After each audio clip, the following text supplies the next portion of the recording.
Mhm.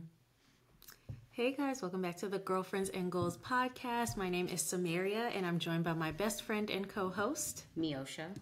And today we're reviewing Love is Blind season 7, episodes 7 through 9. So if you watch the show and you're interested in reviews, make sure that you subscribe to our channel, give this video a thumbs up, and meet us in the comments to let us know your thoughts. I feel like it was a lot that happened in these 3 episodes. Girl, are we going to be talking for 2 hours? No, no, we're not. But okay, let's start with episode 7 because they're still in Mexico at this point. Let's start with Steven and Monica. Monica brings up this conversation where she is upset that she hasn't gotten flowers yet from Steven. She basically says, hey, you promised me one thing in the pods, that you would buy me flowers and maybe romance me through gifts or offerings, and where they at? I haven't seen them. And he says that the flowers were a concept. It was a concept of a plan. Like, oh, maybe not that specific thing, but I would get you something. And so, I don't know. At this point, I do think the other women have received flowers in the pods.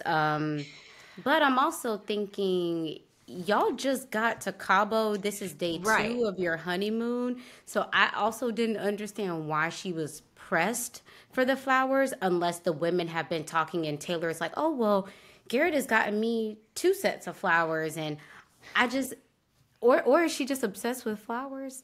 I don't know. Monica started to annoy me here, and it's hard to say this with what we know comes down the line, but I will say they're in Mexico on vacation. I completely agree with her. If you told me that this is the energy you're coming with, I fully trust that you're going to come with that energy. So I don't think the expectation itself was a problem, but the timing, like where is he about to go and get flowers from, Monica? Like, can he enjoy his vacation a little bit too? Yeah, it was interesting. And then she leads into how gifts are her number. It was kind of confusing 3. because number 3. So I'm like, okay, girl, so you have a top 3 love languages that this man is going to have to, make sure that he address. She lists 2, then she lists gifts. And I'm like, girl, at this point, just list all of them. They're all important. And I didn't disagree with her on this because I think at some point all the love languages need to come into place. It needs to come into play. But I just thought it was a little too much too soon. And I think she needs to be mindful, or at least this is what I put back then. But I think she needs to be mindful that the person that she chose, he doesn't even know what YSL is. And so I don't think there's anything wrong with Monica wanting what she wants. It seems like that's something that, if she wants it, she can even provide it for herself. So I don't see a problem with her wanting certain brands or wanting to be gifted certain things. I think she should choose somebody who could give her those things. And in this experiment, she chose someone who probably cannot. So if this is who you're choosing to be with and you know he cannot provide these things, instead of making him provide these things that you know he can't afford and that you know he doesn't even know, like maybe you need to make an adjustment since you decided to go with him. So yeah. And I think he's quick to say, oh, I dropped the ball, which I didn't necessarily agree with. I don't think that he dropped the ball. And I also thought, why did Kate Spade shade? What did Kate Spade do? She's like, never. To him, that was like Gucci. I mean, there's clearly levels to it, and she can want what she want. I just think that Yes. you should give it a bit more time. And I also think too, he made a good point how growing up his experience was one way. He can't Yeah. remember the last time he gave or received Christmas gifts. And I'm not saying that she should fully adjust to that. Yeah. But I think they're just so far on different pages Yes. that I think it would require both of them to make a big leap to appease the other. Yeah. And so when they went to the beach, they had the fireworks scene where Oh, Oh, you had something else? Go ahead. Yeah, one more thing. So, in that same conversation at the Mexican restaurant, he gets sidetracked and starts talking about how he's having second thoughts, and Yes. she jumps to she's like, "Well, what the f? Like, what do you mean you're having second thoughts? You knew what you were signing up for." And so, in that scene, I can see him starting to seem a bit overwhelmed, and maybe calculating and thinking, okay, what did I sign up for? Maybe we're not as aligned as I think that we are. But I will say, I agreed with her in that you knew what this was. You've seemed so sure. But at the same time, Monica, you're also revealing things about yourself in real time that now he's actively considering. And also, she knew what she was signing up for. She knew what line of work he was in. She knew that he, had only gone to technical school and maybe not like some highbrow university. So you also knew what you were signing up for. And especially with how they met each other, I'm not surprised that at some point one of them might think, okay, wait, let me just take a pause. Is this what I want? Isn't that this process? Isn't It the is. wedding decision day? So, It is. So yeah. anyway, so yeah, now moving on to the fireworks. What did you think about that whole scene? I thought it was handled very distastefully Ooh, in what way? by her.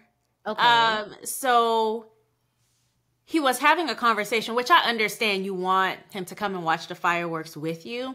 But at this point, it's starting to seem like everything has to happen on Monica's time when she wants it, when she. And so he's having the conversation. You can tell they're very into it. They don't even notice that there are fireworks going on, neither one of them. And you saw Taylor, whose man did not watch the fireworks, didn't make that big of a deal.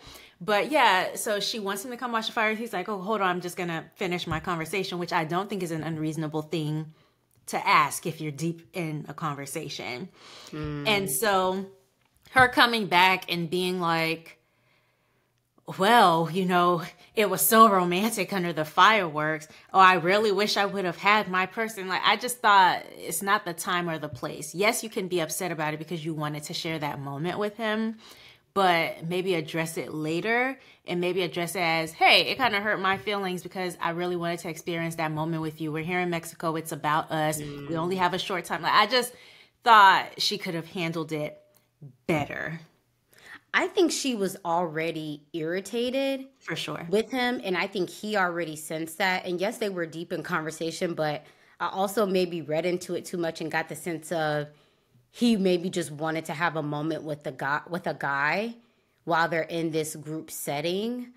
I didn't mind her wanting what she wanted, but it was the way she communicated it. And it was more than what it was because she was already irritated. Even after she says, like, oh, well, he's definitely afraid of me. He's scared of me, and I'm not effing around with him anymore. Whoa, this is the person you're supposed to be in. Not not you backing up. Whoa.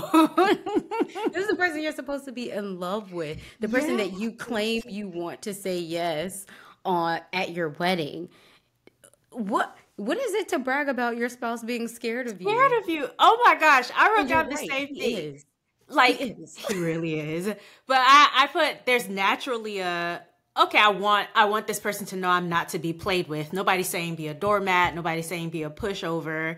And you definitely don't want someone who's like not afraid to lose you or whatever. Like, but you are not this man's bully, or you're not supposed to be this man's bully. So why are you bragging? Oh yeah, he's afraid of me. Is that something to be proud of? Like, if Steven were like, oh yeah, she's afraid of me. That's one of the issues I have with Tim. It's like he wants it to seem like, oh yeah, I'm in such control and I have everything in check. But what is that to even brag about? Like, is this about love or is it about control and power? Even in how, like, he's always fetching her stuff and getting her stuff. It's the whole vibe is just off. And, then he goes in, he does his whole rambling thing. I think he does that when he's nervous and Boy. he's just all over the place. And I could see how that could get annoying. Absolutely. I was annoyed. But I think that's a conversation to be had delicately in private. So. And speaking of in private, even at the end when he was folding his clothes because they were traveling the next day, and she's like, "Oh, well, you're folding your clothes. Well, I wanted to cuddle." It wasn't a "I want to cuddle when you're done." It's like, "Stop what you're doing so that I can get what I want in this moment." So it's always about, this is my need right now and it needs to be met right now. And she needs somebody to say, "Hey, I will get to that, but right now I'm going to fold my clothes because that'll put me in the best situation tomorrow when we have to travel, and I won't have to be in the morning rushing around to gather my stuff." Like, she wants this honeymoon experience to be what she wants it to be, but that pressure is overwhelming him. And that's not to excuse his bizarre behavior. we'll get to that. Chill. Insane. Okay. But yeah, and I'm all for wanting things how you want them to be, but I don't know that that's partnership. Like, you won't get your way 100% of the time. And this is just on minor things like fireworks and folding clothes. Flowers. Imagine the bigger life things that would come down the line. Yeah, I was getting mean vibes from her. And I hate to say it because she's a beautiful woman who doesn't have to behave this way. And it's okay. I just wish she would be honest about her feelings, because it's making her look bad. Or it's making her look like what she is. I mean, yeah. Anyway, so they get back home, and this is how you know the difference between them. He's gushing over this place and how nice it is, and she's completely unimpressed. Like, he says, a breakfast nook. I feel like a lot of apartments have a breakfast nook, but it seems to be something that he has not seen before. Maybe that isn't in a place that is. So I think that's the difference. It's too wide of a gap between them socioeconomically. Yeah, he's like, "Ooh, the views. I only see this on IG." And she's like, "Oh, yeah. It is nice." Then they have this conversation about groceries and flowers, and girl, y'all just landed. At this point, if he gets you the flowers, you're not gonna want it because you've had it to beat it out of him. Yeah, absolutely. So, okay, next couple. Yeah. I'll do Ramses and Marissa. Okay. All right. So I don't have too much about when they were still in Mexico. I thought it was funny that when they got on the ship, the lady was like, "Are you enjoying your trip?" And they're like, "Thank you." I don't know why that tickled me so much. But like, this one is like with language barriers. But yeah, I don't think they had much going on while still in Mexico. They go on the yacht. Marissa is so adorable. I love the whole like video scene of them on the yacht. I love that. Yeah, here is where she talked about her love for the Navy, and I just want to acknowledge that because it comes up obviously later on. Oh, yeah. But she talked about her love for the Navy and all her friends. We don't hear too much about him, from his perspective just yet. All right, so they get back home, and she talks about how she wants a black wedding. Yeah, everyone in black except them two, so they can pop. And Ramses is like, absolutely not. So, listen, this might fly with a man who's not fashionable and not aware of his appearance, but baby, that's not who you paired with. He's thinking we can do better than that. Not only that, you run the risk of some people showing up and the black not being what it needs to be, and it gives funeral down vibes. That's what I was thinking. If you say black, you're going to have to be very specific about the type of black energy you need to. Elegant affair. Yes. Not black, just black. Yeah. Give me some embellishments. Give me some sequins. Bedazzle. Yeah. But I said, if Ramses doesn't stand up for nothing else, he gonna stand up for fashion. This is before I knew he had some other things to stand for. But okay. Something she said I wanted to call out really quick. He was talking about how he wanted input in the wedding. And she says something where I'm like, okay, Marissa. Sometimes she just says stuff that it's just odd to me. She says, "Oh, yeah, because if you didn't want to be involved, it would be indicative of how you would show up in the relationship." Ma'am, is this another one of those questions like how she asked about, oh, this comedian versus that comedian? I mean, I kind of see what she's saying, because someone who's like, oh yeah, I don't care what the way, like, can you imagine how unattractive that would be if someone was like, oh, I don't care, you pick everything, and they're not involved, they kind of just show up. I've I would seen not a like bride that. and groom let other people plan their whole wedding and show up. It's Okay. one day. Like I don't know.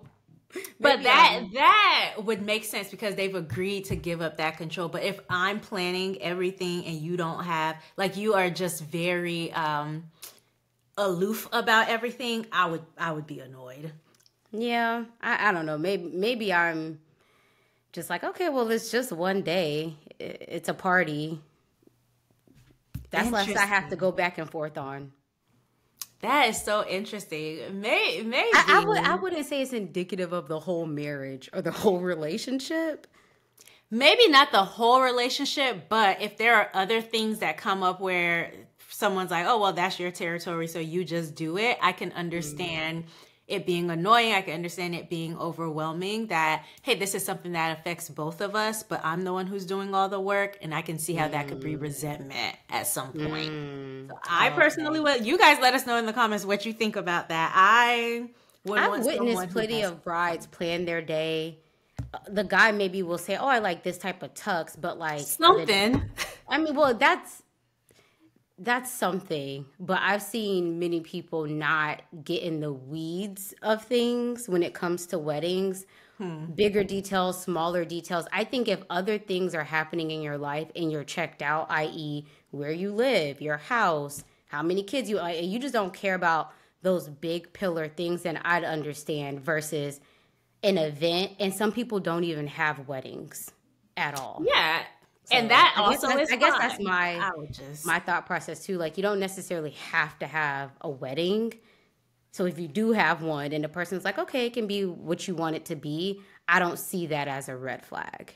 okay. Well, you guys let us know in the comments how you feel about, a partner, maybe a male Hmm. partner, who's completely not engaged with any type of wedding planning. I'm not saying this man got to pick out flowers, but Hmm.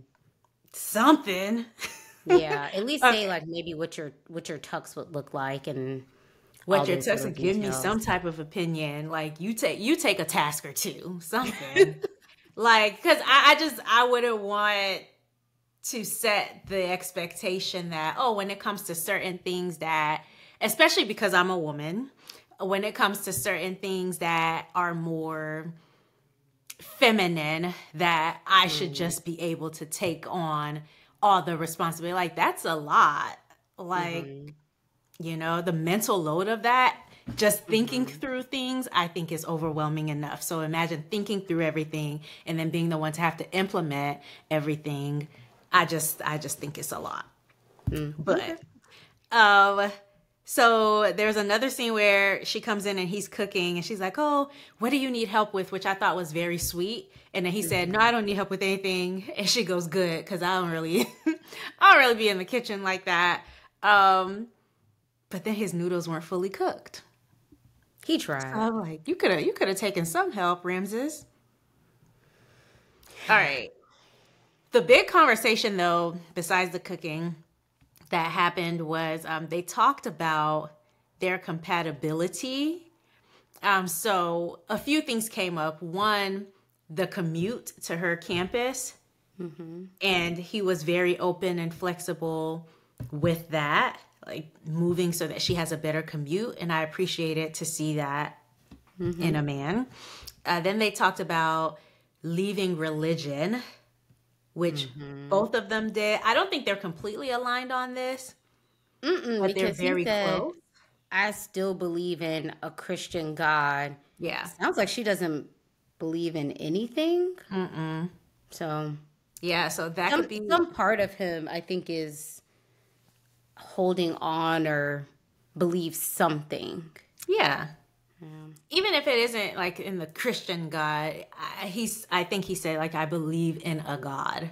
Mm-hmm. So I thought that was interesting. And then they talked about the military, Which which that whole thing was somewhat shocking to me given shocking. Yes, because I'm like, this didn't come up in the pods. As much as she's talked about her military experience, and as much as we saw her talk with Bowden about the military, I don't know. To me, I'm like, man, I thought y'all would have had this discussion in the pods. I mean, it obviously came up that she was in the military. I think with this conversation, one, I was glad to see it because we were talking about how Ramses seems to just, go along. So I was very pleased to see, okay, he's showing the real him. Like, he wasn't just going along to get along. If there's something that he's passionate enough about, he will push back and he will state what his opinion is. And he'll do it very calmly. He'll do it very gently, but he's still going to do it. So I was very happy to see some disagreement here. I can't say I was happy to see some disagreement on this because I feel like this is a pretty big disagreement.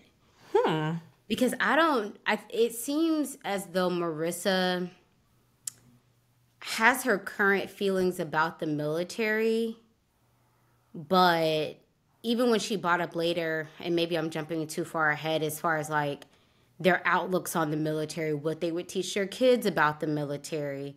I don't know. Part of me feels like this could be a bigger thing, as well as the fact that so much of her family is military. All her friends are military. Is her family though, or was it her dad? And was it her dad or was it her mom who was military? She talked about being raised on base since she was 2 years old. Yeah. So she's been fully engrossed in this military community.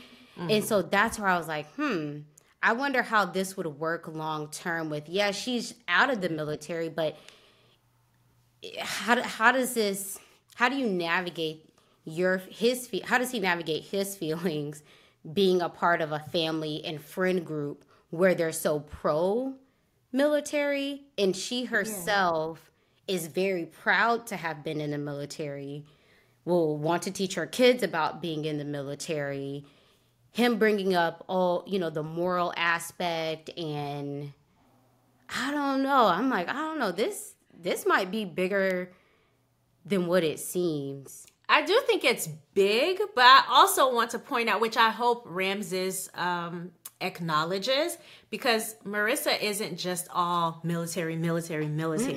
Like, for someone who was raised in it and then herself was, a member, I know it had to take a whole lot of work to get to the point where she is now, where she can even acknowledge the negatives of, military life and, their involvement in other countries. So I hope he recognizes to be so engrossed, as you mentioned, in this type of a life, and then to be able to turn from it as much as she has. I don't think she'll ever get to where he is. So he needs to be, if this works out, he needs to be mindful that she's never gonna 100% meet him where he is. But I hope he takes the time to acknowledge that she has come a long way. But the way the conversation went, I wasn't getting that vibe from him. Not at that moment. Yeah, not at that moment. Just because he's like, oh, well, how did you not expect? And you always have a choice. And I don't know. I didn't get a whole lot of empathy on his side for understanding that her taking the path that she took was because of her upbringing, probably where she lived, all her friends. I think for him, he seems to be very far removed from it. At least in my experience, I grew up in a city where there was a major military base. So I understood everything she was saying and how everyone around you did it. And that's just what we did. And no, when you're 17 years old signing your ROTC papers, you're not thinking about shooting off a missile to kill someone, because that's not the propaganda that the military puts out to young people. So I, as a person who's not even engrossed in that, being close to it, I understood it 1,000%. I also understood his point of view of, okay, we're in our 30s now. We know more. We have access to more information. Yeah. But I feel like she's grown a lot in understanding that. I think that was his thing, though. Like, I understand you've been a part of this. Like, I fully believe that if it were a deal breaker that she has been in the military, he would not have continued with her. I think when he asked the question, how do you feel about the military now? I think he was asking that question because he knew her answer would either make or break them. And so I think I saw empathy in that, okay, yeah, this is something that you have done. And, you know, you felt these were the choices that you had. You still had a choice, and he did not bite his tongue on that, but you had these choices and you made whatever decision. But in the future, I think his biggest point was, yeah, we're older now, we know better, and I don't see that anywhere in my future. So it's cool that you're proud of that. It's cool that you've done that. That can be your past. It cannot be in my future. And I think that's what, I think he was putting his foot down. Yeah, because she said, I don't want to feel judged. I want to be able to support the troops, her friends who are still engrossed in that life. And he said, yeah, you can love the troops. I don't know. I do love that he immediately apologized when she said that she was feeling judged. And he said, you know, I don't want you to feel that way, just because he clearly feels strongly about this. And he could have been like, okay, well, that's just how I feel. It is what it is. And I don't think he meant to hurt her. But at the same time, it's like, I don't want to hurt you, but I also have to state. Especially when she said something about how she did re-enlist at one point for the reserves. And then she decided like, hey, that life isn't for me.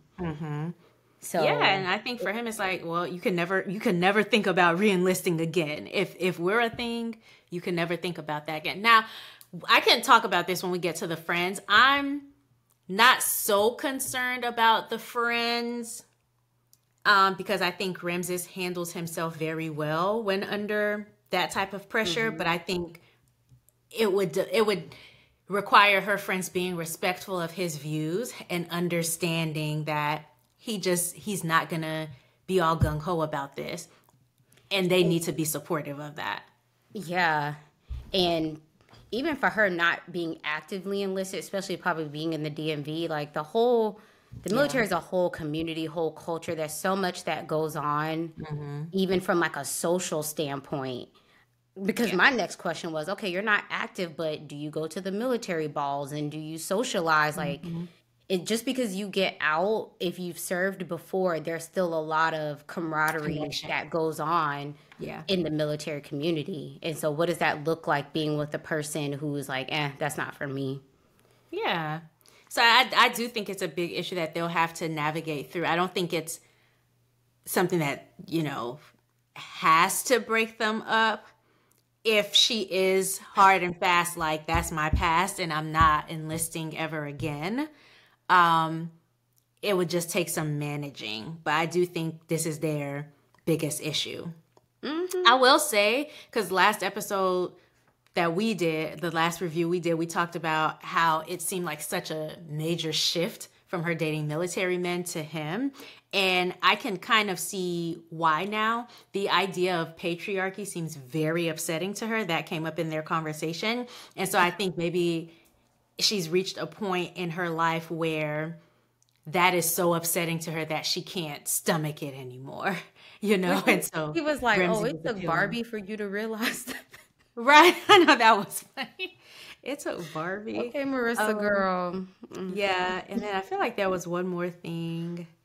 Oh, and I just love the range of their conversation. So it went from religion to patriotism. He mentioned James Baldwin, and I thought, okay, they can have really good conversations. A nice range. All right. Tyler and Ashley didn't have much this episode. Did I even write them? Right. They didn't have much. I mean, in Mexico, they talked about, they went camel riding, I think. Yeah. And then she was like, I don't think I'll find a guy like you ever again. I don't know. Everything is cringe now that we know what we know about Tyler. Like them talking about creating Christmas traditions. And I'm like, of course he knows what to say because he probably has had these traditions with his family, with his actual family, his 3 kids and his old partner. I'm not sure, but I blame Netflix. I blame casting. I think you can dig up stuff from people's social media that will show you who they are. So him and his mom deleting all their pictures and all this stuff. I just feel like Netflix. Somebody online said, what is Netflix doing with my $20? Because not only are they not investigating these people, but also we're seeing too many behind the scenes fights, and then we're getting the tail end of it. So it's like, where's y'all's camera crew? What are you guys doing with our $20 a month? Drunk. Yeah, that's all I wrote about them. I didn't write anything about them just because, to be honest, it's hard to even watch the scenes, and we already know too much. So for them, and I hate this for Ashley. I haven't seen them posting many people in the previews at a wedding day. Like the only previews of wedding day stuff that I've seen has been Taylor and Garrett. And then we see Marissa trying on her wedding dress. But in the previews, I don't see a lot of people. Nope. Yeah. So anyway, Nick and Hannah. There's not much that I wrote on them in this episode either. So we speeding right through. Would you do that bungee jumping that they did? No. A part of me wants to, but I'm like, it's just, there's nothing to hold on to. Like, I'll do roller coasters.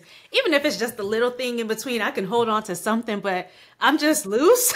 Like, I can't do that. And all it takes is one of those little connector things to break, and that's it. I mean, I'll do skydiving before I do that. Oh, 1,000%. I would never. Into some rocks? What? And then you swing back and forth like, no. Not even in even water, you would probably die or be messed up. But even still, yeah. I definitely wouldn't do water. I'd probably do rocks before water. Water is scary. But at least if you survive the impact of the water, if you can swim, you'd be fine. I feel like I'd be too confused to even know how to swim. You'd be knocked out. Yeah. Yeah, I'd be like, oh, it's all bad. It's all bad. Just no bungee jumping. In this. Hannah and Nick, nothing happens too much. She says she knows it's usually her way or the highway, and she does need to do better at it. I feel like Nick is being a good sport with her attitude up until this point. Absolutely. So she told the girls that I teach him so much. He learns so much from me. Maybe he'll teach me something at some point. And then back home, she tells him that she thinks she's way more mature than him. And that's debatable. I don't know that maturity is needing somebody to see that you're above them. And I don't know if it was that scene or later, but it may have been where she was talking about how mature she was. And he basically says, then why would you want to be with a guy like me? If you think you're so much better than me, then why me? That's what we're all thinking. All right, Garrett and Taylor. So Taylor expressed her gratitude for him, letting her move at the pace that she's moving, which these are my favorite types of couples when, not when the lady is more hesitant, but when she's just taking the process for what it is and not being all head over heels. That's me. But when they get back home, it seems like they settle in nicely. They look at each other's Instagram and then they meet Garrett's family. Yeah. Which I think it was his parents' home that was really beautiful. Had the nice wraparound porch. His mom is shocked. I can imagine. She just looked so tense and on edge, but also you could tell she was trying to be respectful of Taylor and that, okay, this is my child who has made this crazy decision. Yeah. I feel like the whole time she was on the verge of tears. She said, hey, I don't want you to be hurt. Don't want him to be hurt. And they were right in that this is the only time we're going to spend with you before the wedding. We don't know you. I know that is something that would worry me because how do you tie into our family dynamic? And I can imagine they're especially on edge with him now wanting to move. So for a stranger, essentially. I liked how the sister quickly called out, so your parents don't want to be involved because that could be a red flag on how serious you're taking this process. But she's just said, hey, they are going to meet him. They just don't want to be on camera or want the cameras at their home, which I respect. I would not want that either. Yeah, even if my parents were cool with it, I feel like the internet is such a mean place. You will not be making a mockery of my family. And then just all the people who need to be in your house, like all those angles, all those cameras, it's just too much for my home, my safe, my sacred place. But I'm with the dad where he says, you guys are making a lot of decisions in a short period of time. Like ideally someone or two people are making these decisions over years, and now you guys only have a few weeks to make these very tough decisions on top of the decision of moving, which gets thrown in because Taylor can't see herself, which I'm really happy that she was upfront and honest with him about that so that he knew that would always be a thing. But it is just like an additional decision that they have to make. To me, maybe I'm being too harsh. Y'all let me know. I don't understand you knowing one. It seems like she's not really stable in the DC, In Maryland. Yeah. DMV area. Okay, so you don't want to be there. Why come on the show with the expectation that you're going to ask someone to do a cross country move? So to me, it was kind of production and on her to say, okay, maybe I do Love is Blind, West Coast or San Diego, or why not make the move and then try to settle down instead of trying to find someone who claims to be open to it and you'd still be running the risk. It just seems unnecessarily risky to me at this point, especially at the age that they're at now. If they were much younger, I'd be more inclined to be like, oh, you're young, move, and then if it don't work out, move back. But you have a business there, your family lives right there. Yeah. I don't know. Absolutely. No, I 100% agree. I think I wrote that down for episode 8, but like, why would she do this part? And I understand people go on the show not thinking they're going to meet anybody, but it does seem a little bit irresponsible. It feels a bit naive, and we'll talk more about it later. Yeah. Okay. Let's finish off with Tim and Alex, which there's not much on them except that he decides to stay with her. Because she was listening to him and she was open. Are you taking him serious? That he's really haven't been taking this man serious since. No, you know what I mean. At this point, do you think that he's actually moved past what's happened in Mexico? I would not be surprised if it came up in the next argument. Okay. I would not be surprised if he's keeping record of it. Like, okay, this is a thing. And honestly, I can't fault him for this. I think early into any relationship, you have to keep a mental note of these things. Like, okay, that's how she acted then. I can get past it for now. But yeah, I think early in a relationship, you kind of have to keep those things in the back of your mind. I wouldn't bring it up in the next argument, but I might have to keep a record and just be like, okay, is this how this person is? Or was that a one-off thing? And at this early stage, it could not possibly be a one-off thing. And then what perked up in my mind where I'm like, she said something in her confessional scene of she didn't realize how serious it was and how mad he was. So there seemed to be kind of a disconnect in how she took what happened and maybe how he took it. And for me, that was kind of a red flag, not on either one of them, but just as their perceptions, of what happened. She seemed to be really shook. I'm like, man, I'm shocked because I didn't think it was that big of a deal. And he's like, oh, what you did was a big no-no. Or she's just more accustomed to confrontation than he is. Right. Yeah. If that's more of your normal, you're like, okay, well, your response didn't call for all of that. Yeah, exactly. Once again, these two don't need to be together. Keep it moving. At all. All right. Episode 8. Okay. All right, so let's start with Ashley and Tyler. So they start off talking about the wedding. I know, let's just get them out the way. They start off talking about the wedding, and he says, like, I want to be very involved. And she says, I welcome your opinions, but you definitely need to be co-counsel. That's what I want.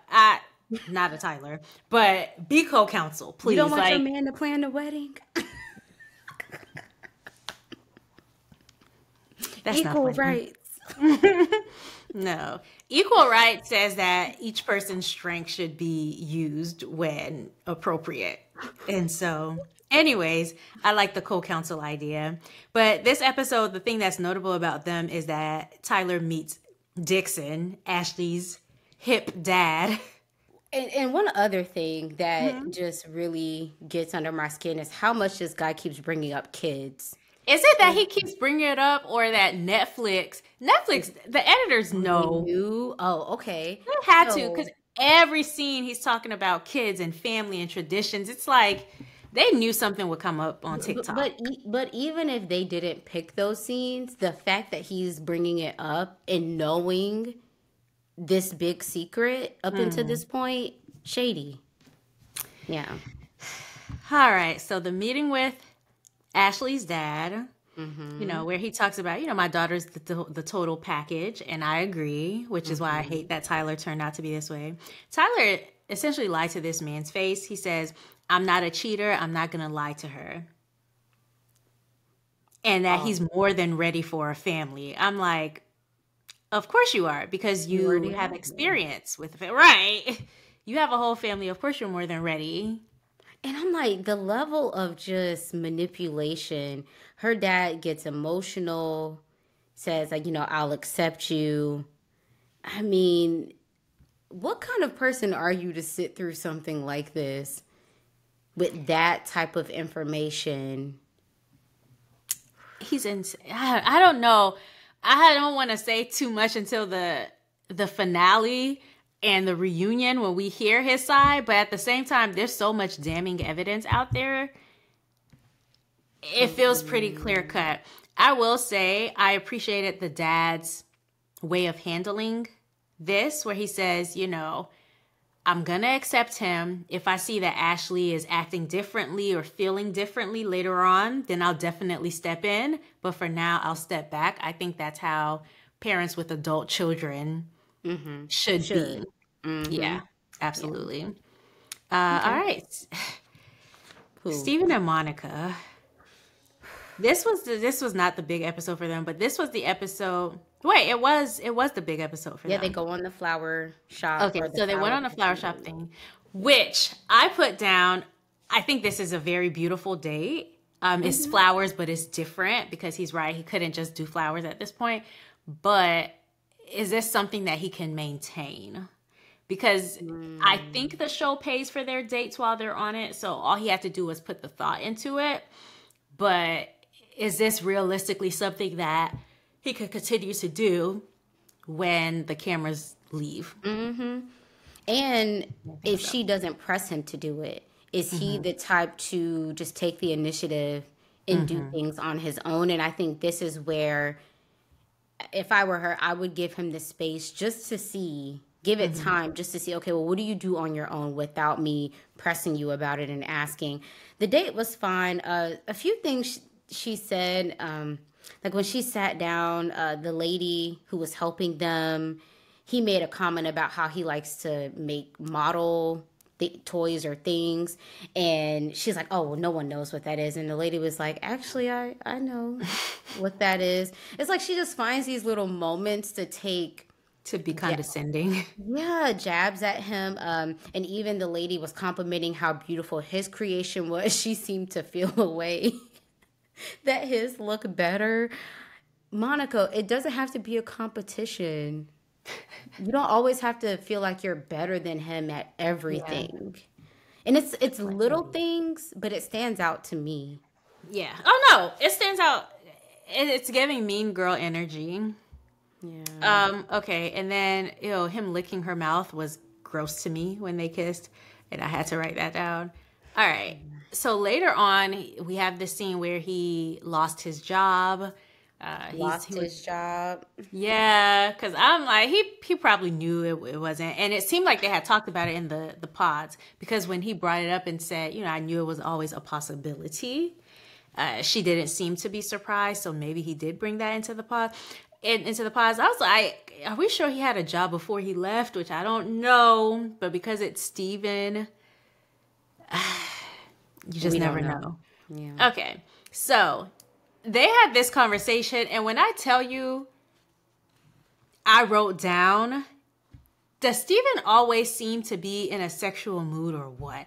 He approaches intimacy as if he's a 16, 17, 18-year-old boy, and he's 33 years old. And so this started to concern me. So I guess Monica removed sex off the table because of his uncertainty around the wedding, which on one side, I'm like, oh, I understand she's not feeling safe and comfortable. On the other side, I'm like, is this manipulation? Like, what is going on here? So I don't know. I'm nobody's therapist. When Steph Anya does her videos, maybe she'll talk about it. Yeah, because the process is for you to decide on decision days. So it's almost like she was okay with the idea of intimacy while she felt like he was all in and he was a strong yes. But I don't know why you're just on the honeymoon one day at home while you would think he was a strong yes. I know it's a weird place to be in, but to me, if you open the door to intimacy, you know, like everyone else knows, that they could still say no. But I also understand her maybe not wanting to put all her cards on the table. It may be in a vulnerable position of this guy could be playing with me. And so I understood. And then the next... I'll say too, all that sex talk, the way he Why was do you doing seem so irritated? because you know why? I watched this first thing in the morning.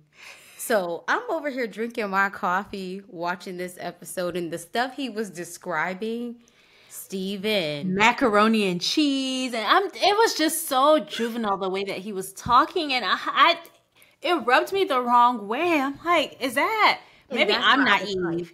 I'm like, you ruined my morning coffee experience. Just, it didn't call for all of that. And then it never does. Steven, if you're watching, it never calls for all of that. But yeah, I just did not like the way that he talked. And he always says, oh, you know, you could use me as a piece of meat. And the frequency with which he says it has me feeling like that's how he wants to engage with her. Like, he wants to be able to view her as a piece of meat to do whatever. And so he keeps mentioning it to her, hoping that, you know, she'll initiate that or she'll be open to that. Or she'll say, oh, yeah, me too. But something was off there. And if you think about the timeline, okay, you're at the honeymoon, y'all have been together, but this is within a course of a week. Yeah. Yes. It's too much. And it's not the first time that he's talked about it. Remember at the beach after the fireworks, he talked about it. It's just the frequency for a 33-year-old grown man was a lot. I think he needs to look into addiction. Agreed. All right. So then we have this next scene where Taylor is there and she's crying for her friend. Child, she's crying for her friend. And we don't know what happens. All we know is Steven has done something that is gross, that Monica doesn't deserve, which they would have never worked out anyway. I don't know Monica enough to say what she deserves or doesn't deserve or anything like that. But I am sad that it ended in this way. I think it would have ended regardless. Yeah, so apparently, and this part gets annoying for me because just like with the Alex and Tim situation, we're not getting the full story. So she says she's reading these text messages, I guess, that he exchanged with someone about fetishes, says it's disgusting. Mm-hmm. Him, as usual, he's like, yeah, you're right, I did wrong.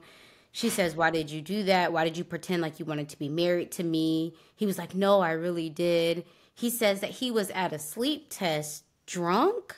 I'm like, how is that possible? Drunk texting someone yesterday.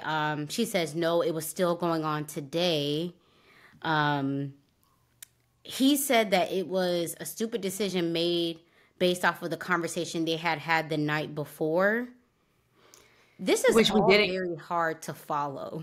Yeah, because was it the conversation we saw? Was there a different conversation? Like, we don't know. Like, was he upset? Because in the conversation they had the night before, I didn't see where things got tense, but they're spending the whole night together, so we'd never know. He agrees and says, you know, hey, I don't want no smoke. I'm sorry. She said, run me my money. Venmo me, baby. Venmo me, do it right now. But I'm like, how did she find out? And then remember when we talked about him being a cheater in the pods? And I was like, she moved past that way too quick for my liking. It's like, yeah, of course he's talking to her. Like, And how would she know? There's so many holes in this whole thing. yeah. In that, how would you know what he was texting in his phone? You said you've been carrying his weight for the last few days, so he even have enough money for groceries? So many questions here. I don't know. There's just a lot. I wonder how much he had to Venmo her back. Because he seemed to have done it easily, so he had it. Maybe he hadn't spent all the money that she had given him. I don't know. But it's a lot going on here. And I would not be surprised if Steven doesn't show up to the reunion. Do you think he did this on purpose to get caught? I think it's possible that he did it on purpose this early. I think he would have done it anyway. I think he knew after the second or third day when he kept talking about being overwhelmed and how this is such a big decision. I think he maybe started to see things about their dynamic and just their compatibility where he's thinking, I need to find a way out of this. But this whole story, I don't know. We'll have to wait until the reunion. If he comes. Something about it just seems really off. I want to know how she found out. Even the scene where she's talking to Taylor, but he walks, he's still there. I know. I will say, I hope Monica learns from what she's seen of herself, because I was glad that would be the last that we'd see of her. Or maybe we will see more of her next week. Who knows? But I'm glad that we're not following her anymore. I think there are some things that she does need to work on. And if you're going to be, same thing with Hannah, who we'll talk about next, but if you're going to be with someone who you know isn't on your level in certain ways, then you need to make yourself okay with that, or find somebody who you can respect in those ways. Do you think he robbed her of her experience on the show? No. Yeah, because she said something about, oh, you took this experience away from me. I think she had enough of an experience. Yeah, I think you chose him knowing these differences, and it just didn't work out. Yeah. I think so. Okay. And that's the type of show we're on. Yeah, you want to make it to the wedding, but I mean, how many seasons now have we had so many people not make it to the weddings? People aren't making it to the weddings anymore. I think he's not ready to be married, but I don't think it was all on him that this dissolved in the way that it did. Yeah, like I said, it would have ended anyway. Yeah. Okay, Hannah and Nick. All right, so this is the episode where they go to his house. He lives in his parents' basement. Which I don't think in this day and age, from what I'm seeing, and also as someone who's from an immigrant family, like, people stay in their parents' homes for a longer period of time. They save their money, whatever. If he's in his parents' home, I would want to check up on his, like, how financially savvy he is, which I think we determined he's not at all. So him living with his parents is not an automatic but the fact that he's living with his parents and they pay his bills, they do his this, they cook for him, they do everything for him, that is giving man-child. Yeah, I could see how it would be a red flag, because on the surface, you can meet someone, oh, they have their own place. You could make certain assumptions like, okay, well, you at least have to pay your rent, your car note, your this, your that. That's still no guarantee that they're financially savvy and that they're not in debt and their credit isn't a mess. Also, I think it depends on maybe where you live. Like, some places are so expensive where it just maybe doesn't make sense. Or like DC. Culturally, okay, if they have an empty basement, yeah, it's like, okay, why would I go spend $2,000 a month somewhere else, and then I could save my money and go buy a house? So I think it just speaks to their different upbringings, and maybe what each parent were able to provide for them or not. So, So, and then another thing is that Hannah is non-religious, but Nick's family is, which he might be, even if he's not into it now, it could kick in a little bit more down the road, and that could be a problem. Not that other problems aren't so blatantly obvious with these two, but in addition to the others, the religion thing, it keeps coming up that she wishes he were more handy, so he doesn't know how to mount a TV, which, I mean, his dad has probably always mounted TVs for them. So, And I don't know. I feel like that's something you could learn. I mean, to me, that's not something that's so far out of reach. She didn't. It's not like she's like, oh, well, can you fix the engine in my car? Like, it's not complex. Mounting a mirror is not that complicated. So, yeah. Okay. So I don't know if he came in from work, but he changed from dress clothes to other dress clothes. I was wondering if she was going to mention it because I noticed it. I was like, wait, what? Why did he change? He put on a black talk about shirt. His fashions too much. She does. I don't like how she cut him off when he was trying to talk about his day, because I'm like, girl, at some point you have to be a partner to him too. If you have selected this man, you have to listen to him. She don't want to. She just wants to kind of mother him and direct him, which he claims to be somewhat open to a point. He's not. They're just waiting until the steam runs out. Like, it's not. Okay. I do appreciate her saying, like, okay, you need to take more initiative. Like, she had the sit down conversation with him. You need to take more initiative. Like, if I don't say take the trash out, the trash still needs to be taken out. And she brought up the different roles. But in this conversation with her bringing up the roles, is it me or was she making everything his role? So she said, you know, like, you do the trash, you know, when it comes to laundry, if you're doing your laundry, I expect you to do my laundry. And then when it comes to Luna, you know, I know that she's my dog, but it's my expectation that, you know, you would help and take her out. And then she's like, I vacuum every day. Okay, girl, if you vacuum every day and this man is not used to that, then you can keep on vacuuming it. When you had a full-time job, you were vacuuming every day, so then that can be your responsibility. But he might be like, oh, I'll vacuum every 3 days or every weekend or whatever. Or go get a robot vacuum, and then neither one of y'all have to do it. How about that? Like with your sales, your medical sales device career. Go get a Roomba. Problem solved. Then they talk about how she's more financially literate than he is, which it is fine that she is that way. I think she took this moment, like the whole quizzing him thing. Nobody thinks Nick is just out here the most financially literate person, but you taking this moment to highlight all the things that he does not know in front of the cameras, I think was just mean.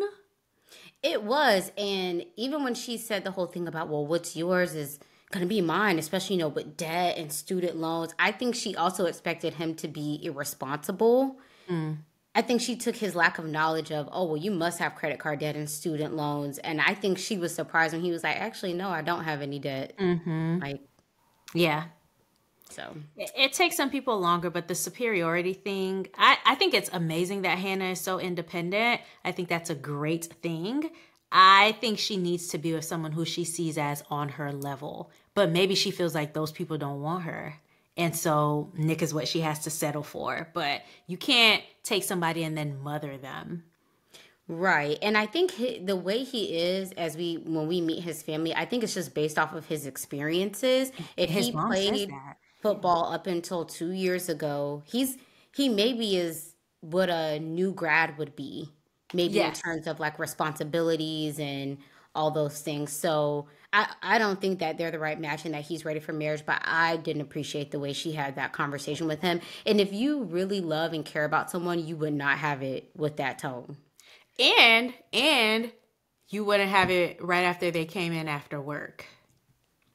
And you've been home all day. Whatever. The way that would be like, I need you to be quiet. Do not talk to me right now. Let me go. I don't care if I decide to change into 5 more dress shirts. You let me be, okay? Stop trying to converse with me. And then she's like, you know, it's like we're best friends. Do I talk to you that way, Miosha? No. You don't talk and to I would me never talk to you that way. If I'm like, oh, I know something and I'm going to put you on, I'd be like, girl, look at this. Did you want to do this with me? Even she has this almost agitation and maybe annoyance by the fact that his parents still help him financially paying for the insurance and the cell phone bill. And I don't know. On one hand, I'm like, yeah, do grow up, handle your own. But at the same time, if you're blessed to have parents who are willing to do that for you so you can stack up your money, don't be a hater, girl. It's not his fault that your parents cut you off financially at 18 and made you figure it all out. And did they, or did she decide to? Because after we met her, anyway, we'll talk about that in episode 9. Do we want to move on to Marissa and Ramses? Because I don't think we have anything on these two until the next episode. Okay. Yeah, they meet her friends. Yeah, this is when he met with the girls. And I think it is very attractive that he knows and states what his boundaries are around the military. Like, I think the friends gave him a lot of heat on, well, we're in the military, and he's like, and that's fine. But here's the thing. So this is why I'm not too concerned with the friends. It was almost like they were putting him in this position of, oh, so are you judging us? And I think for Ramses, it's like, I don't care what y'all do. Marissa's the one who I'm marrying, so it can't be a part of her future, period. Like, I don't think he's out there like, oh, her friends are horrible people because they were in the military. I think his issue is with the military in general, not with these people who I'm sitting here having drinks and apps with. So I think they were trying to put him in this space where he's like, I don't know. Maybe they were trying to rile him up or what it was. But I didn't get riled up. I take that back. I got riled up, but I also got concerned, especially when the friend brought up about her potentially re-enlisting. And then I thought to myself, I wonder if she's had full conversations with them about how she fully feels about the military, her potentially re-enlisting. Yeah. And even the friends were like, so you would divorce her if she ever came? And I love that he said yes to that decision, because I think for them it's so far, because they're in that community, it's like asinine that you would divorce someone over their career choice. That's how they see it. And so I'm glad that they bought that up, and I'm just thinking, I wonder if they understand the full extent of her stance on what the military will or won't be in her future. In her future, especially if she decides to stay with him. But I appreciate him being upfront about it, because now she knows if you ever want to enroll, if you choose this man and you ever want to enroll in or re-enlist in the military, he's gonna leave. And he's not pretending so that y'all can get down to the altar and say yes. He's being very upfront with you about this, so she can choose to move forward or not. Yeah, I still wonder about, her, all these friends and family who are engrossed in the military. You're socializing with them. And I'm not saying that it's going to come up in every conversation, but I just wonder what this is going to look like for them socially. Marissa, you might need to start making some friends outside of the military. It will only be an issue. Yeah, it will only be an issue if her friends aren't respecting it, because he doesn't seem to be the one bringing this up. Like, he's not coming in hot in these conversations and saying, oh, y'all are in the military? I hate U.S. imperialism. And he's not aggressive in that way. So I think it could be an issue for her friends, because they were the ones who were in their feelings. He was not rattled until the meeting with her mom later on. Ooh, I want to see what the 4th of July is going to look like, the cookout with her friends and family. Yeah, but I don't know. I think he's proof of someone being straightforward and direct without being rude or abrasive. And I very much appreciate that about him.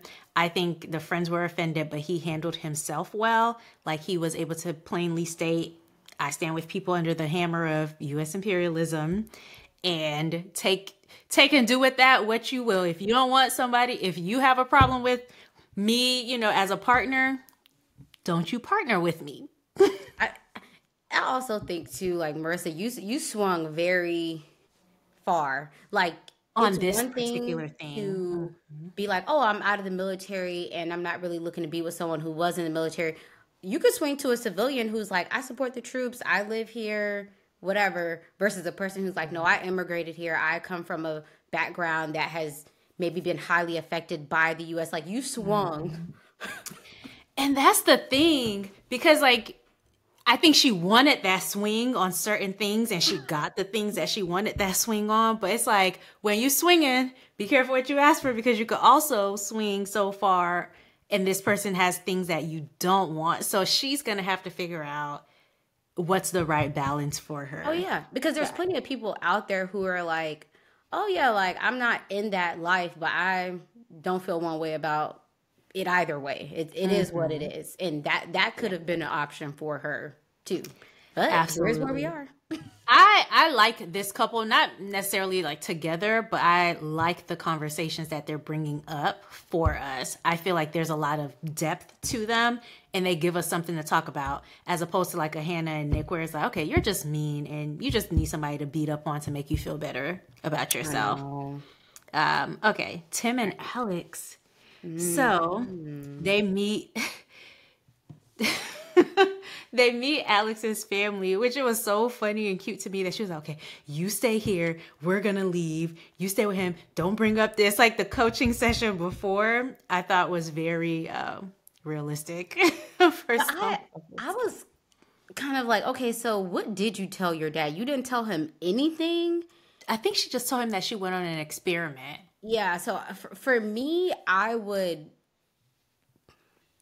need you to have a more in-depth conversation with your parent about what exactly you did before you bring me in the mix that quickly. I'm not saying it need to happen weeks ago, but maybe the day or two before. If it were reversed and my guy's like, oh yeah, you're about to meet my mom and she just found out a minute ago the full extent of what happened.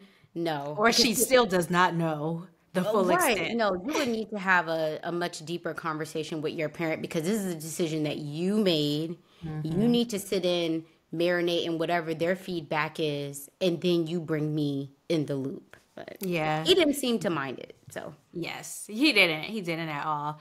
This is one of those things that will fly as a woman that wouldn't fly as a man, because I would be so ticked off if you threw me to the wolves.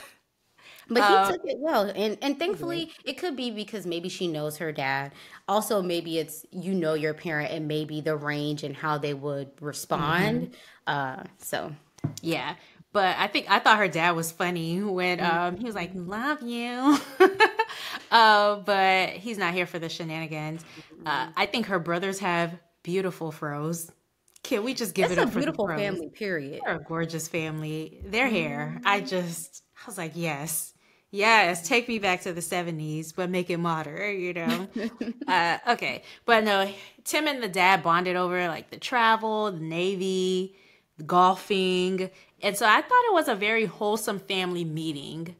It was. And I felt great. like Tim gave good, genuine responses while paying homage to how much they poured in and raised her.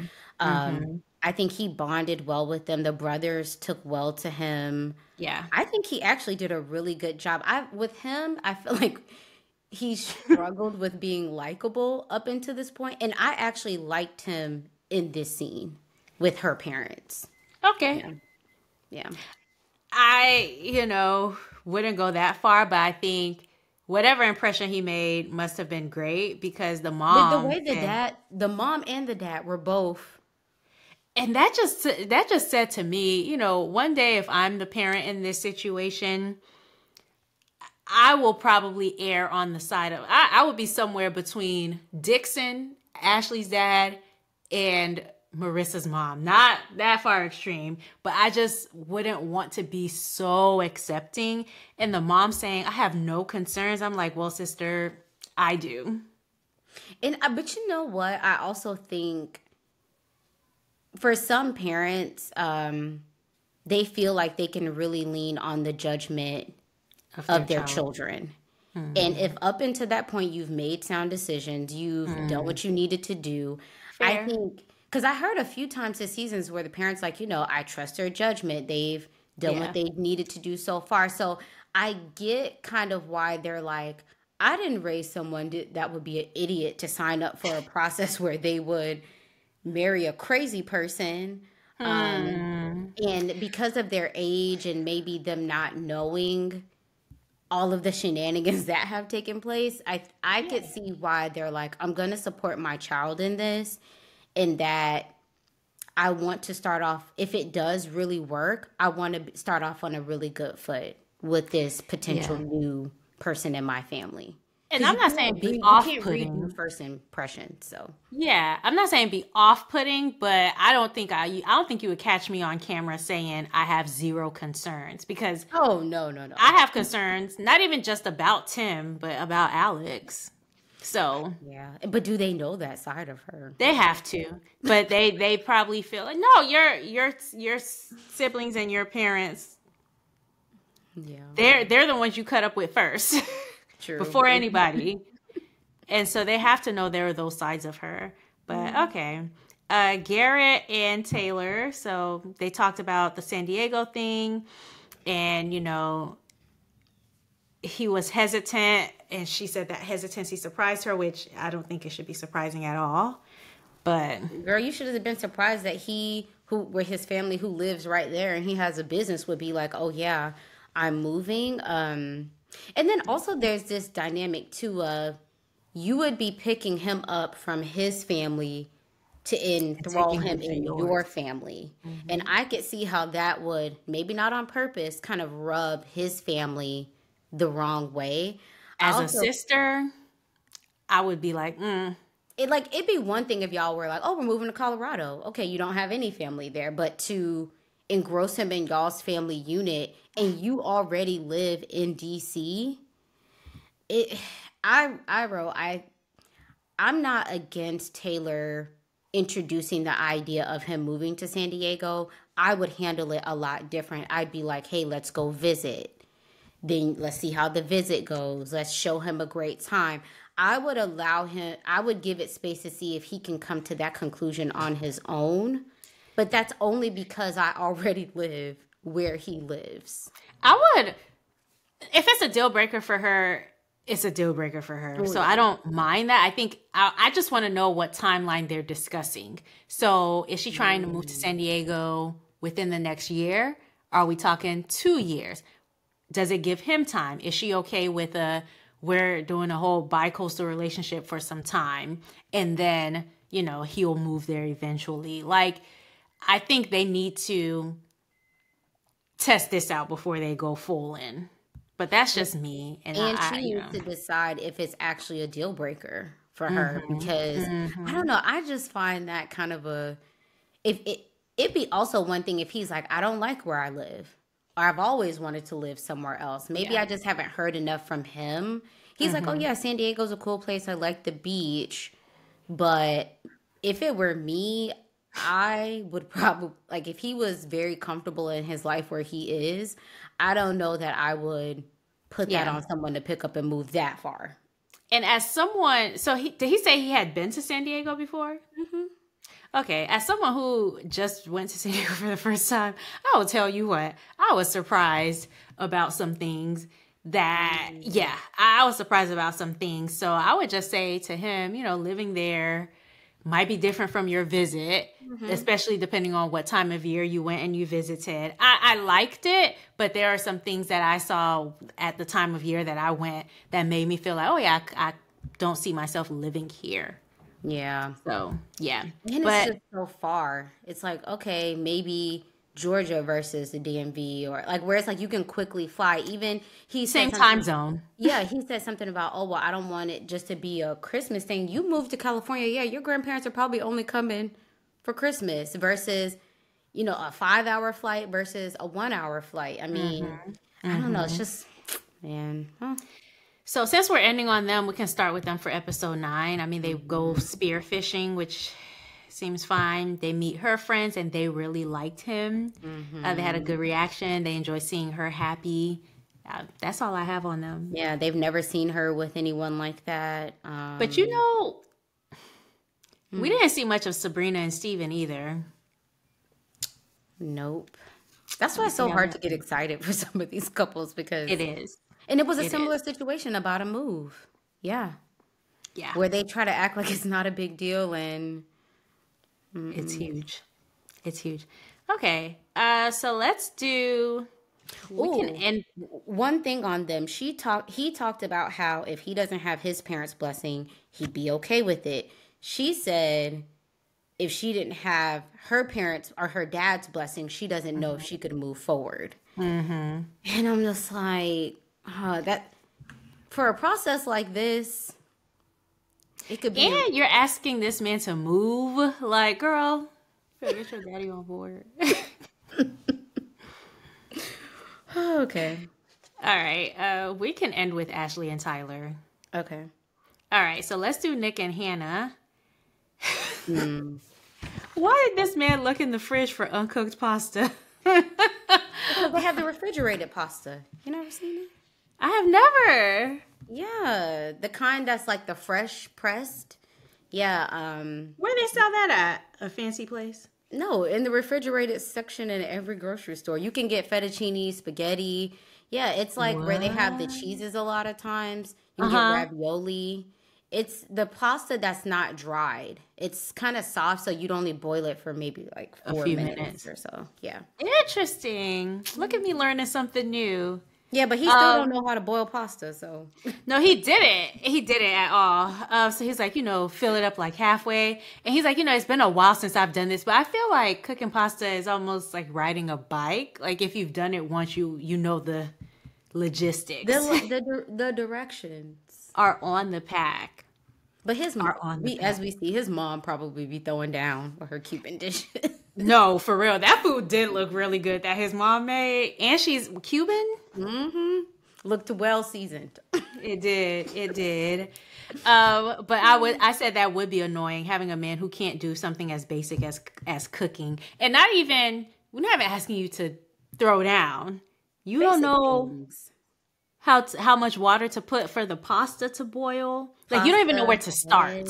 Pasta, eggs, like Something. certain things.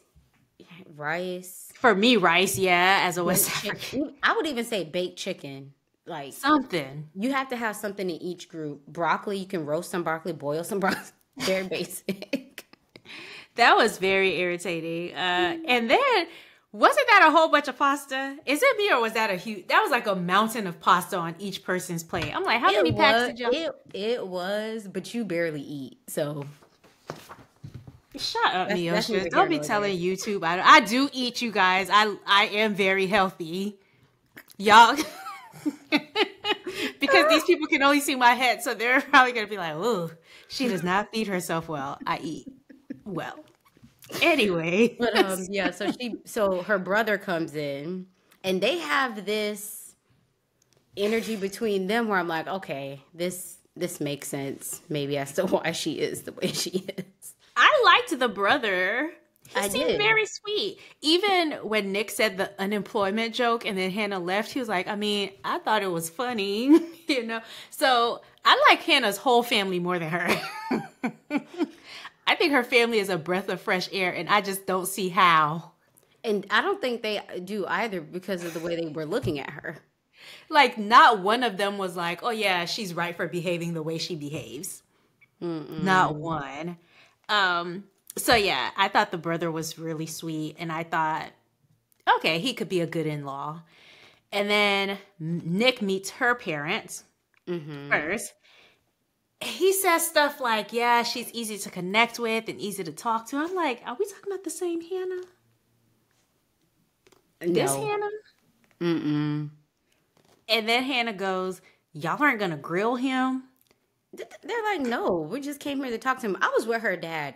was with You've her mom. already, he's here. You're already engaged. And I got don't know the the point. sense that they know their daughter.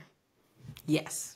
And I just got the sense of, you're not about to waste our time or energy. We'll be here to support you. But even the mom was like, girl, you need to calm down. She said, I think you've grilled him plenty. I'm like, yes, Mom. She knows her daughter. I know that's right. Oh, man. But yeah, her family seems nice. Oh, yeah, I already said that. It's shocking that they're the same family. I like her whole family Such a more than her. different vibe. And the little brother just sitting there like, why am I here? Right, even the youngest. So the mom says, you always find something. And then Hannah, what did she say that the mom reacted to and was Oh, like, well, I'm just so perfect. It's hard. It's just so hard for him to find anything about me to even and the mom critique. was like, are you being serious? Hannah, she didn't want to embarrass her daughter on TV. Her mom's very nice. But Even when he tried to compliment them and say, "Oh, you've raised such a nice daughter," so, they were just like, "Yeah, thank you." yeah, yeah, sure we did. They seem very realistic. Like they know what type of daughter they have. Even the dad said, "Don't nitpick it over everything." They know her. Yep. So anyway, that was the meeting with Hannah's family. Let us know how you. All the families were. Never mind. I was gonna say all the families were so nice, but I forgot. Yeah. All right. So he introduces her to his family. She comes with all the gifts. This is why you can't take people seriously when they first show up at your doorstep, because they'd be so nice, bringing all the gifts. So he told me you like this and that. You would have thought Hannah was such a nice person. And his parents are gonna watch this back and be shocked. Like this is how she was. The mom especially, because I appreciate the mom saying, part of why he doesn't know how to do anything is on me because I wanted my kids to have something that I didn't have, and so I've like overdone it. You barely hear moms like that admitting, because there is a very famous star who's going through a lot in the media right now, whose mom came out and said he's not the monster that he's being portrayed to be. Like she didn't see the video we all saw, but I digress. Yeah, and I think we all have different upbringings. I just think if it's that important to you to have someone of a similar background because you feel like, oh, those are the foundation blocks of the person that I would want to be with, then do that. But the fact that his parents were really involved, created a certain life for him, even him still being at home, the mom being Cuban, I'm like, oh yeah, this is all kind of making sense as to why she's like, oh, my son is home with me. So I want to enjoy it for what it is. Yeah. I don't think he should be under a hammer because of that. And my guess is if he played football, at least in college, he was probably gone at 18 and then came back at 26. So the mom is probably happy he's home. That he's home. That's fair. I thought his parents were hyping Hannah way too much because y'all don't know this woman. So I did not love that. So sweet. It was just too many compliments. Yeah. Yeah. And I Anyway, think also they probably haven't seen him with anyone, so they were just excited, like, oh, he brought he someone brought home. somebody home. Okay. Let's do Alex and Tim, Marissa and Ramses, and then end on Ashley and Tyler. Okay. So Alex and Tim went to look at his house, which I thought was nice. It was It really was nice. what he described. It gave bachelor pad, but in a good way. It was well decorated, very organized, very thoughtful, a lot of attention to mindful. detail. Yes. So I mean, I would say, yeah, it's not the most feminine of spaces, but if I walked in and saw that, like he said, oh, like I envision starting my family here. It seems like Yes. a space where You could do come something in. with it. Yeah, you could come in, put your feminine touch, but it has a good foundation to it. So Absolutely. And I loved that he said, I'm flexible with how the house looks because whatever I've done here is just a starting point to build on with my family. So I think someone with that mindset is good to have. And I don't know that I've always seen Alex as the most flexible person, but that was a good sign to me that, this house was created for a purpose. I want a family in it, so I have to give up how it looks right now, and I'm totally fine with that. also, I'll say too, at least for me, if I see a guy and I go in his home and I'm like, oh, it's well put together, that's a plus for me because It is. It doesn't scream lazy or I just did Yes. whatever. It gives thoughtfulness. It gives you put energy into the area where you spend the most time, especially if you work from home, even more so. So I appreciated that. And I will say, I'm so glad that we're seeing less of them picking on each other. That childish I don't even want to call it banter, because banter I think is fun and it's cute, but what they were doing was not that. It was very exhausting. So I'm glad that we're seeing much less of it, and I hope that that is their reality, that there is much less of it. Then we fast forward to her place.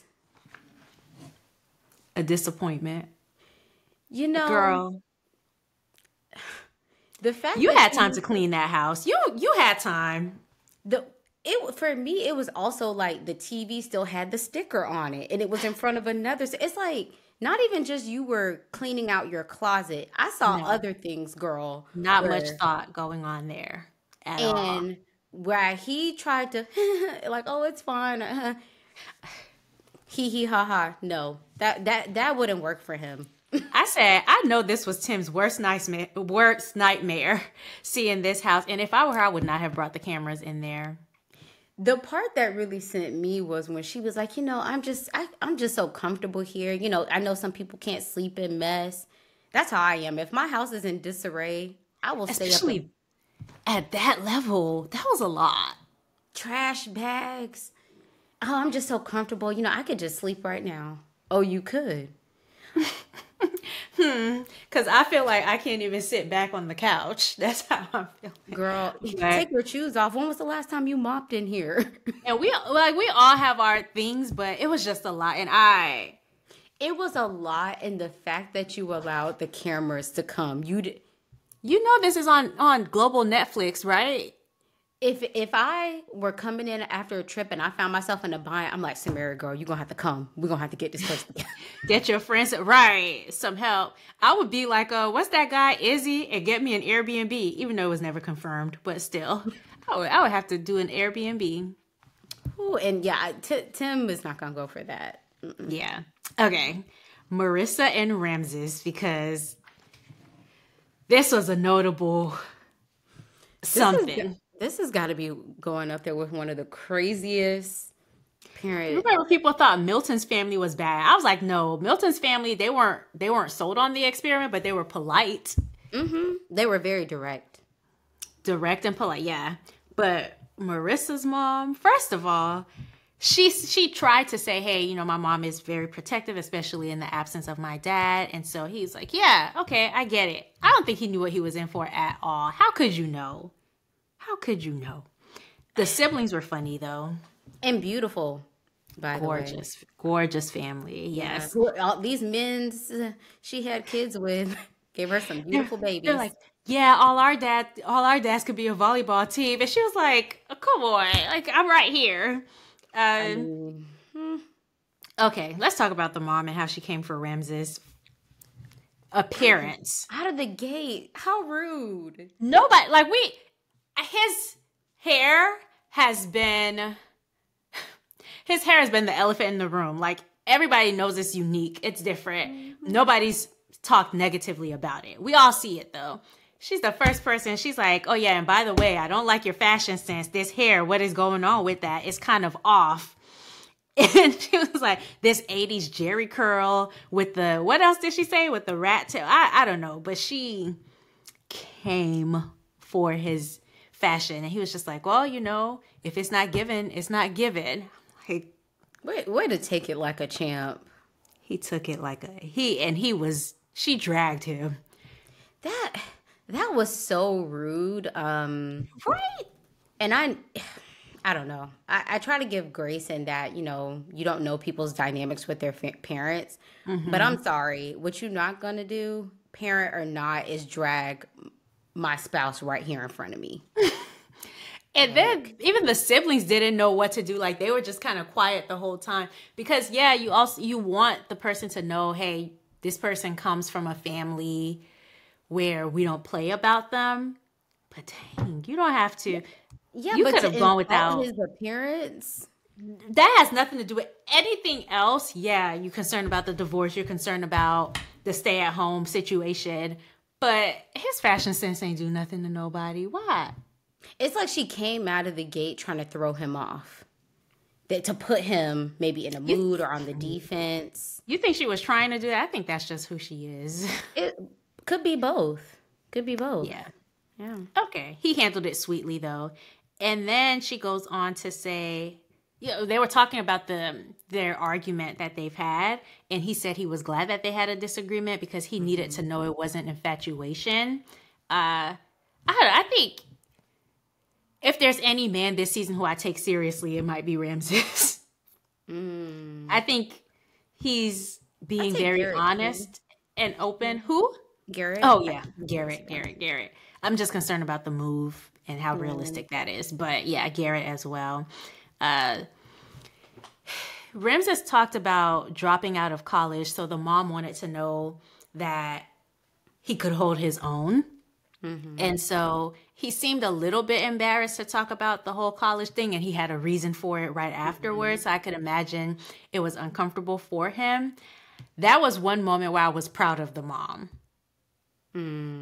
Because she talked, it was obviously uncomfortable for him to say in front of the family, maybe considering how educated Marissa is or whatever expectations might come with an education versus not having an education. So for her to receive that well and say, no, I get it. You don't have to explain why you dropped out of college or whatever. Like, you're not a bum living in DC. Like, you take care of yourself, and that's enough for me. That's probably the only nice thing she said to him the whole lunch. Yeah, but then she goes into this whole thing about, well, I don't want to have to be coming up here to take care of a grandchild because my daughter will still have to work. And so it seems as though maybe her mom has a certain expectation of what her future work-life balance with a family would look like versus what she's discussed with Ramses. And I wonder, sometimes parents feel like, oh, that's my child. I'll know what they want. And I think the mom is projecting that Marissa wants a stay-at-home mom life. Whereas Marissa's like, no, I want to be, the one who's out here making the big bucks, and you maybe consider staying at home with the kids. And so it's clear that Marissa hasn't had that conversation with her mom, possibly because she feels like it's safer and it's better for my mom not to know this because she will give her opinions, and I don't want to hear her opinion on this. So that's the disconnect that I see there, where Marissa's mom thinks, oh, I'm in the know. I know everything about this situation. But Marissa has chosen, maybe as a boundary, to keep her mom out of that part of her life. I think the disadvantage, I think there is an advantage, but I think, unfortunately, it puts Ramses in a position where he's having to explain something. Like, But he didn't. Yeah, he didn't explain it. Because maybe he sensed like, oh, I don't know if this conversation's been had. Yeah. But she goes into this whole prenup thing because she's going to be a big lawyer. And I don't know. Before that, because she didn't go into the prenup until Marissa left, she called her daughter the B word, which I've maybe heard a mom do once. And I was startled by, like, you're saying that to someone else, that your daughter's a B word in her face, in front of cameras, in front of everybody? That I thought was interesting. And then they talked about Ramses and his divorce. Oh, yeah. And she's like, which he brought up. She's like, oh, well, you're going to tell me about Mir. And then the way he handled that, he was like, oh, yeah, so you know very well. He could have been like, okay, I don't know how I would have reacted to that. Like, oh, I'm sorry, my bad. But he kept on trucking. I said he must be a very honest person because nobody asked him to bring. He saw how this conversation was going in a negative way. He obviously had to know that could have been a negative thing, but he brought it up anyway. So I thought, yeah, he was a saint for handling her cutting him off. But then she accused him of trying to make himself look like a saint when he said he felt like it would be the best decision to dissolve the marriage. She's like, well, or was it mutual? Okay, so it was mutual. Don't be trying to make yourself look like a saint.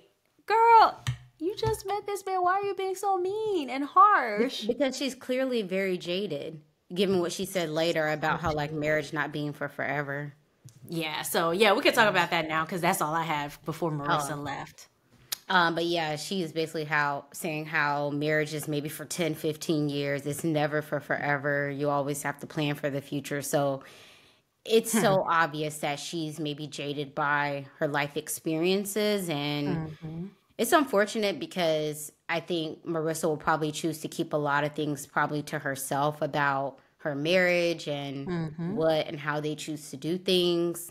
Yes. Um, And she has to with this type of a parental figure. yeah, she's her mom is very combative. You got to find the That's a right great word. balance. Yeah. Very combative. And so she very crassly says, you better give my daughter a prenup. And Ramses is like, I'm okay with the prenup. I'm not here for her money at all. But even the way she chose to have that conversation when Marissa was away, I didn't like that. It's almost like you're making the decision for your daughter. I know what's best for her. So it gives very controlling. You know why she did that? It's because when Marissa came back, it seemed like they had that conversation several times, and Marissa was like, back up off me. So she knew that Marissa would be against her having that conversation, and she chose that moment when Marissa was away to bring it up on purpose. Because even when Marissa sits back down and she's like, are you going to get the prenup, Marissa? So Marissa had already heard about this and disapproved probably.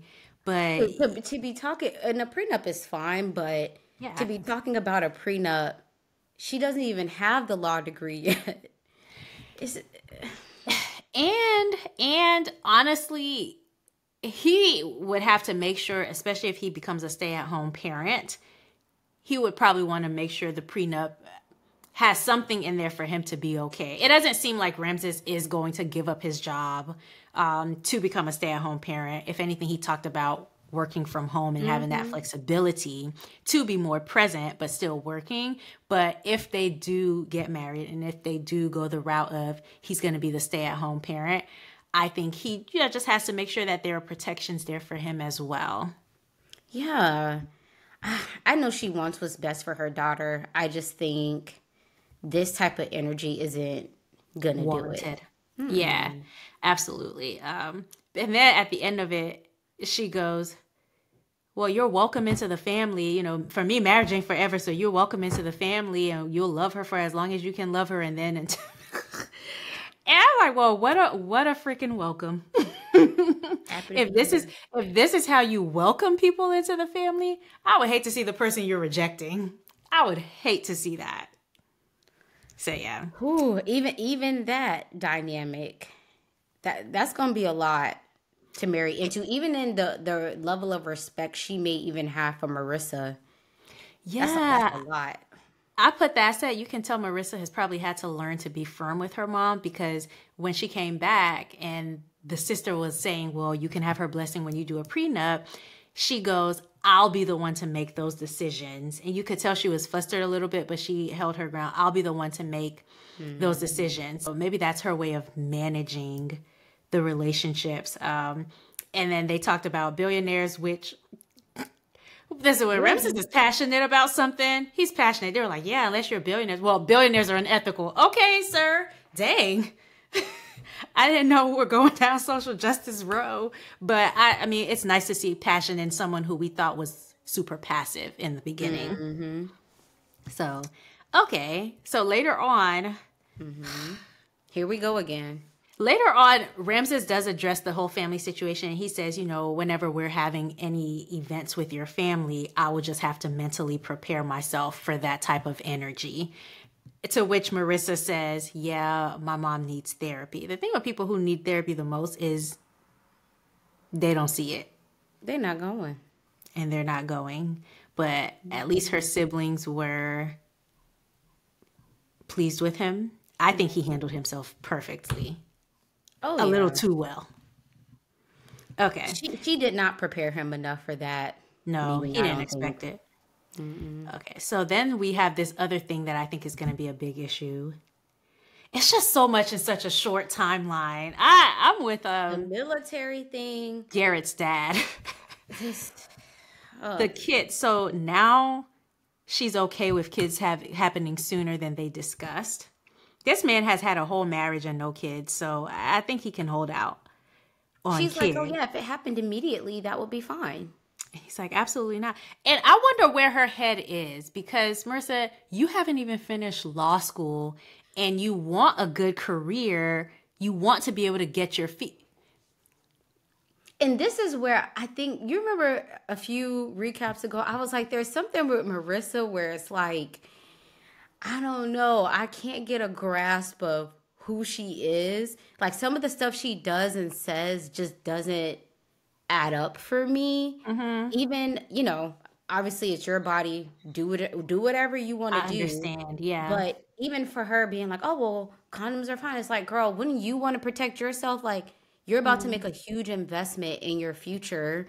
And is it possible to do multiple things at one time? Of course. Is it ideal to have a new marriage, a baby, and be in law school? Like, Sounds like a nightmare to me.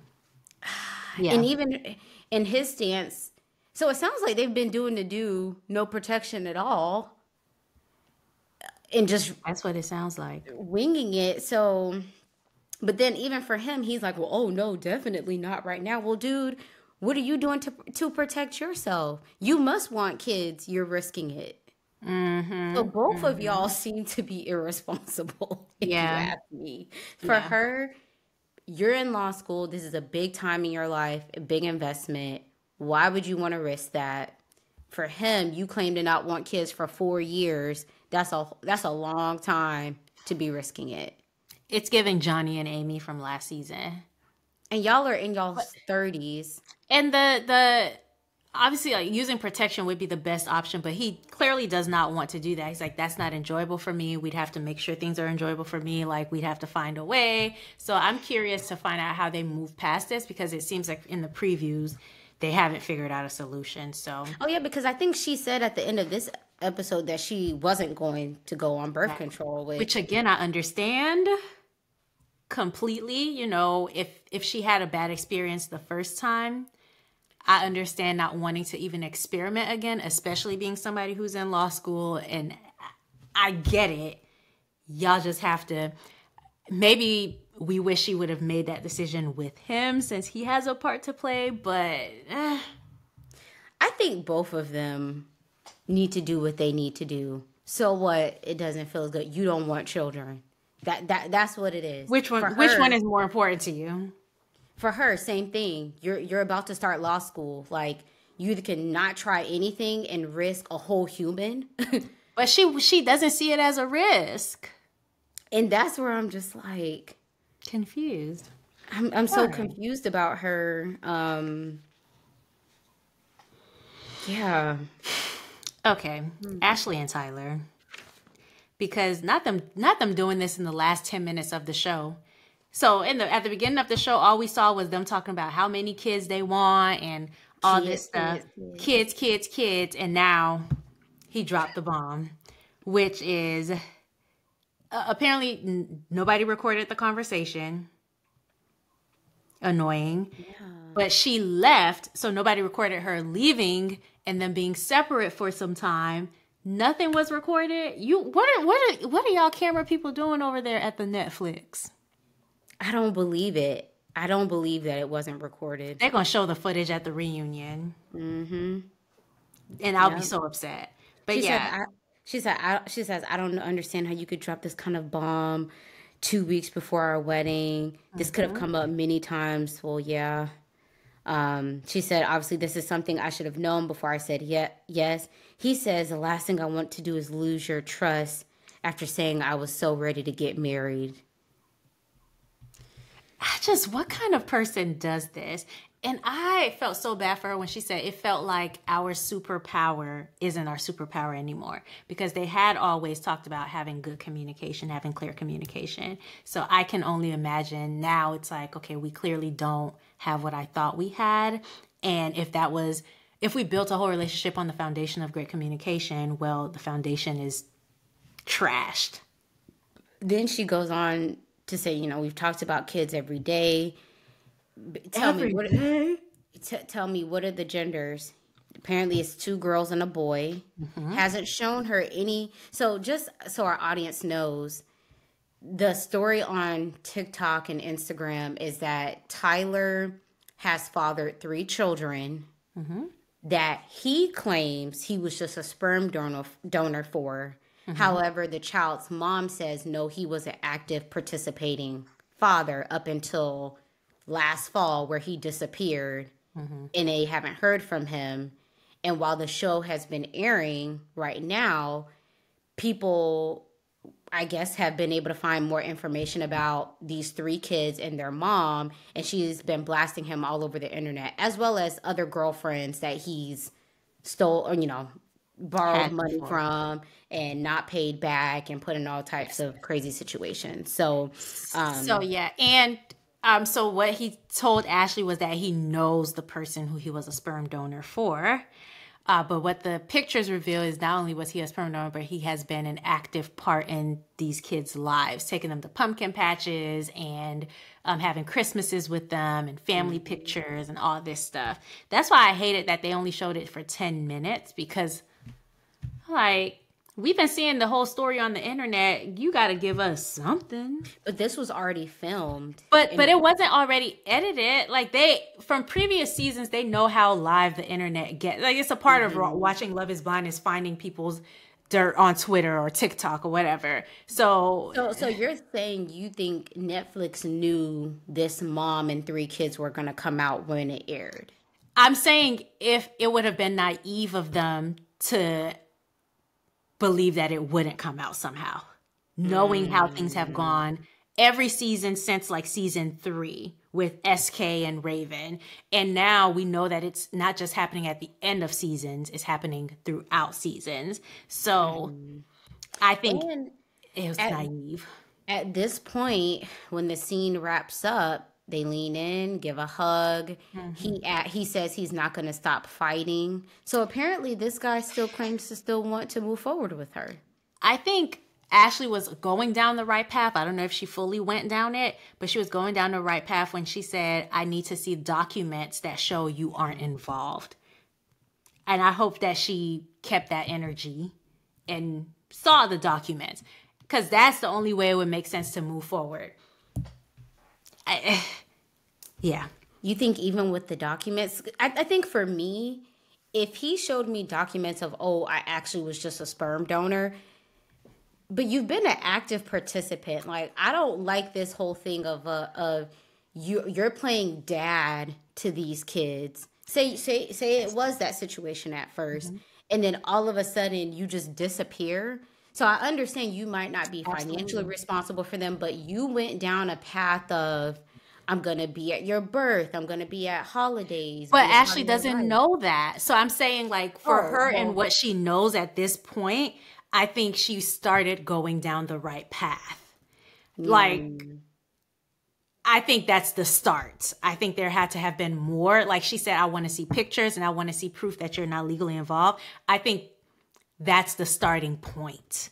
Do you think she found out by him telling her, or a different way? Well, I don't know. I think she found out by him telling her on the show. But I hope that other things came out before they go down the aisle. Yeah. At this point, I think even if she went on to find out about the other things that we know, even if he showed the documentation, if I saw that you were active in these children's lives and then you just decided not to be there no more. Right. That's why I would have needed to see pictures too. So I think with the things that she asked for, she could have, seen enough to make her decision. If she decides to move forward with that, that's fine. But I would not be comfortable, especially with 3, with the same person. 3 times you did this. I think 2 are twins. Not. 1 is a singleton. So I guess twice. But it's still 3 kids. Fine. Yeah, it's still 3 kids. But you guys let us know what you think. I think that's it for these episodes. We will be back for the next 2 next week. And then we also do Married at First Sight, which is starting next week, I believe. So make sure you are subscribed, like this video. Please leave comments about everything that you've disagreed with or agreed with. We keep it respectful in the comments, but we love to read where you disagreed and why. So please feel free to leave a comment. And until next time, bye. Bye.